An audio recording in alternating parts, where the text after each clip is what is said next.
Finally আপনাদের সাথে কিছু কথা বলতে চাই। আমি আসলে কখনোই চাই নাই যে মানুষটা পৃথিবী থেকে চলে গেছে সেই মানুষটাকে নিয়ে খুব বেশি বড় কোনো কনভারসেশন আপনাদের সাথে করতে। আমার ওয়াইফ ইকরা, ওই যেহেতু পৃথিবীতে নাই, ওরে নিয়ে এত ক্লিয়ারিফিকেশন, ওকে নিয়ে এত কনভারসেশন আমার কাছে মনে হয়েছে যে দরকার নাই। আমি বরাবরই আমার সংসারের ব্যাপার, আমার ঘরের ব্যাপার আমি ঘরে রাখতে পছন্দ করি। সেই জায়গা থেকে ওর মৃত্যুটা এমনিতেই আমাকে যে ট্রমা দিচ্ছে, ওর মৃত্যুটা আমাকে আসলে মানে পাথরই বানায় ফেলছে একরকম। এগুলো নিয়ে আমি আসলে কথা বলতে চাই নাই, কিন্তু আমার কাছে মনে হয় যে আপনারা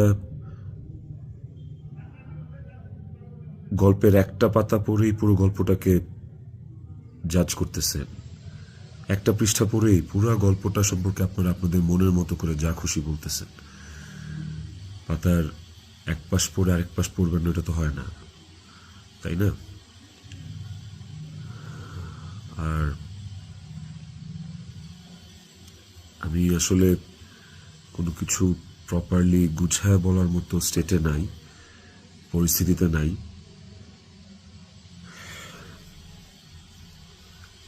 আপনাদেরকে আমি কয়েকটা কোয়েশ্চেন অ্যান্সার দেওয়ার জন্য আসলে ভিডিওটা করতেছি,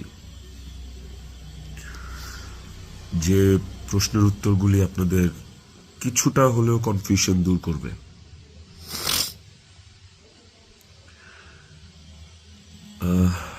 শেষ প্রশ্নটা থেকেই আসি আপনাদের।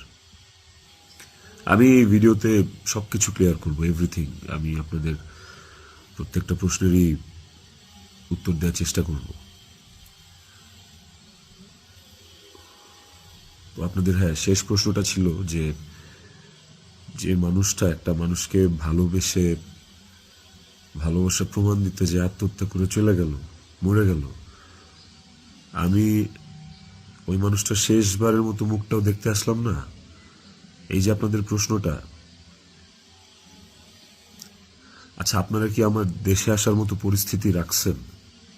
হ্যাঁ, আমি দেশে আসা মাত্রই আমার উপর মব সৃষ্টি হবে। আমি দেশে আসার মাত্রই আপনারা আমাকে টাইনা ছিঁড়ে ফেলবেন। আমার ফোনে এত এত এত থ্রেটস আমি আপনাদেরকে বলে বুঝাইতে পারবো না।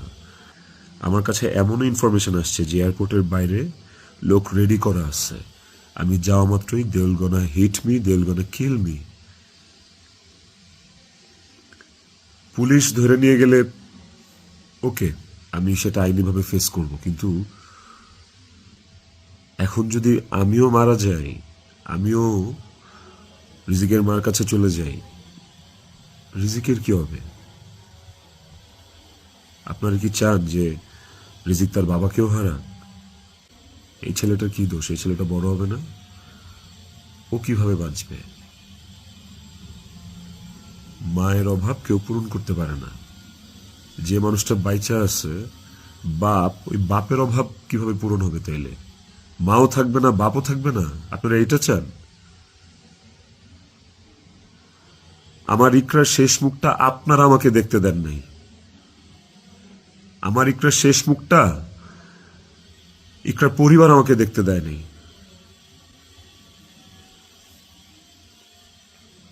16 বছর সংসার করছি, 16 বছর একটা শত্রুর সাথেও যদি কেউ এক ছাদের নিচে থাকে, সে মারা গেলে তার চেহারাটা দেখার জন্য ছটফট করে মানুষ।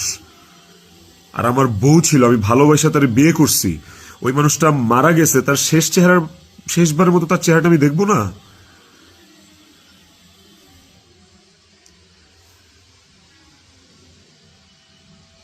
এখন আমি না আসলে আপনাদের সাথে এখানে কোনো ফেক কথাবার্তা, মানে ফেক কান্নাকাটি, ফেক আপনাদের থেকে ইমোশন নেয়া এগুলো নিয়ে কথা বলার জন্য আমি আসি না। আমি আপনাদেরকে আমার আমার জায়গাটা আমি ক্লিয়ার করতেছি। আমি নাম হয়ে গেছি।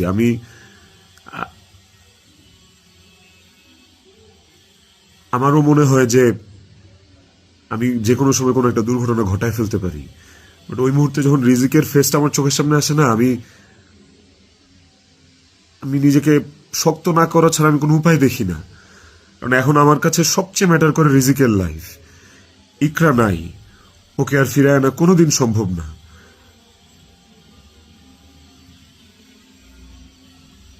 আমার কাছে এখন সবচেয়ে বেশি প্রায়োরিটি হচ্ছে রিজিকের জীবনটা। আপনারা না রিজিককে ভালোবাসেন, আপনারা না রিজিককে নিয়ে অনেক কনসার্ন। এই যে এত এত গালি আর হেট্রেড আমাকে নিয়ে, এত কিছু, সবকিছুর অ্যান্সার আপনাদেরকে আমি দিব। তার মধ্যে একটা জিনিস আমাকে একটু হলেও স্বস্তি দিছে, সেটা হচ্ছে যে আপনারা রিজিককে নিয়ে অনেক কনসার্ন। তাহলে রিজিক তার বাবা হারাইলে আপনারা খুশি হবেন? আপনাদেরকে আরেকটা কথা বলবো, সেটা হচ্ছে যে আপনারা অনেকেই বলতেছেন যে এদিকে বউ মারা গেছে অথচ আমি আসতেছি না, নেপাল থেকে আসতে কয় ঘন্টা লাগে, নেপাল কি মঙ্গল গ্রহে নাকি, অনেক অনেক কথা বলতেছে।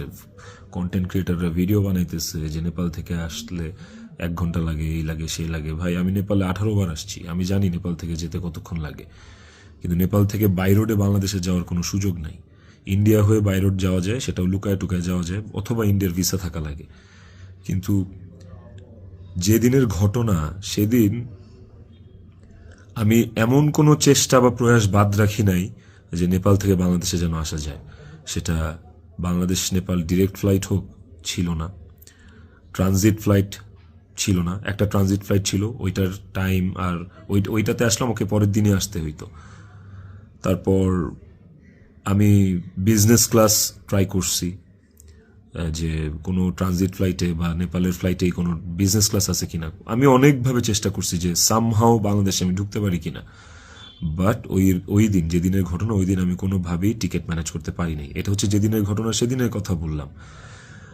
আর এরপরের দিন আপনারা যে বলতেছেন যে শেষ দেখাটাও দেখলাম না, আসলাম না, এই না সেই না, আমি টিকিট কাটছিলাম।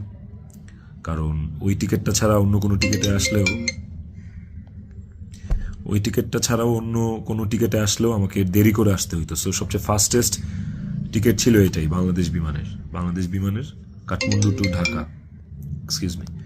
বাংলাদেশ বিমানের কাঠমান্ডু টু ঢাকা। দেখেন এখানে লেখা আছে 1 মার্চ, এই যে 1 মার্চ। আমি টিকিট কেটে ইমিগ্রেশন পার করেও চলে আসছি। তারপরে যেটা হয়েছে, আমার কাছে ইনফরমেশন আসছে যে এয়ারপোর্টে এভরিথিং ওয়াজ রেডি,